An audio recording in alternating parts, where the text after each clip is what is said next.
შენობა მე-19 საუკუნის მიწურულს არის აშენებული. მაშინ ნიკოლოზ მეორე ეკატერინეს დავალებით ქალთა სასწავლებელი კერძების სამკერვალო იყო მონტაზებული. საუკუნის განმავლობაში ეროვნულ სხვადასხვა ფუნქცია და დანიშნულება შეეძინა. ერთად გავიგოთ რა ეცია ფუნქციებთან ოპერაციის ისტორიისა და დანიშნულების შესახებ. აქ იყო ბავშვთა ინფექციური საავადმყოფო. ჩემნასოვის პერიოდში რაც მიმოხდა სამიაურის მე იყო აქ სემეგი.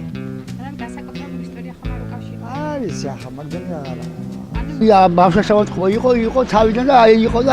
და მის მერე აკეთა ეს. ესია გადმოცემა რომ ცხოვრობ ისა იყო ეს თავადი ლორდ კიფანიძის, მაგრამ მან ქველმოქმედების მიზნით მერე გადაუცია მოსწავლეთა სახლისთვის, ესე იგი. ადრე სემეგი იყო, მეტი არაფერი არ ვიცი. ინფექციური საავადმყოფო. ვერ გადააკეთეს. სომეცია. მე განსაკუთრებული ისტორია ხომ არ უკავშირდება. თავიდანვე რისთვის აშენდა მისი იმეჯი.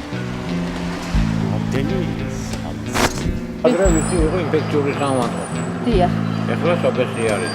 აქ იყო პირველთა სასახლის დროს. სულ ბაღები და ყვავილები და პირველთა პარკები ბიუსტები იყო. თვითონავე გავახელშეპიონეთა თავის ხელსახვევით თავის მოწყობილი იყო და არაჩვეულებრივი ძალიან ლამაზი იყო და შენარჩუნებულია კი ეს ძველი შენობა როგორცა ესე უკან არის ახალი მოშენებული და ეს ძველი შენობა როგორც იყო ისე არის დანარჩენი აქ ბალკონი იყო ამ პერიოდში ეს ვერანდა იყო ხელსიძე ის მოანგრიე მაგრამ დანარჩენი ყველაფერი სახელია დაია